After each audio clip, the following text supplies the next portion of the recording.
Perthe yang ale noe lada si tempo pini no marwe jingim haloba dalele ngampua bati kingarai bangan songan sah salahangi kasle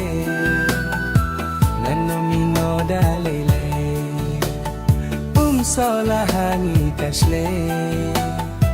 ganyetang yapi marwe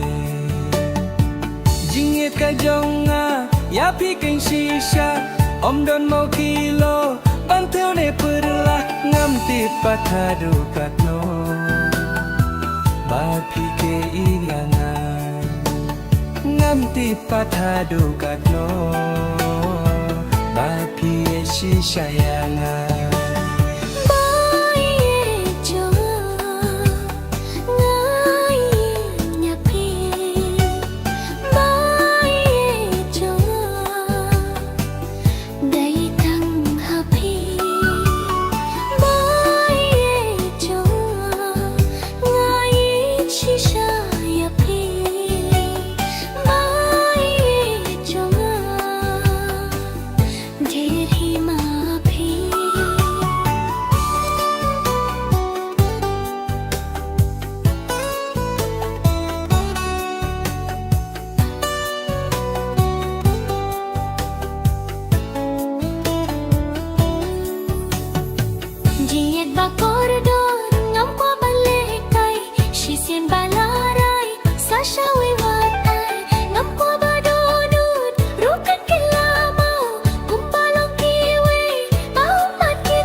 Bayang aping set syukur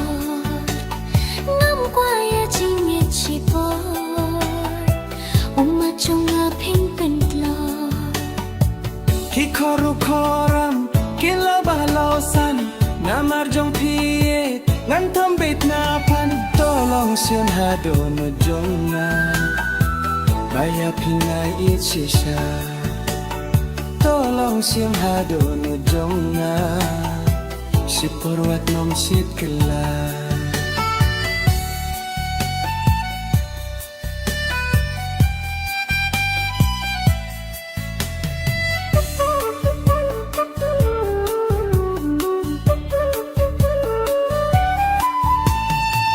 Jingin ba si por hang ne ha perthe Mintoy ayuban penmong yakiwe Ngate ngam kwa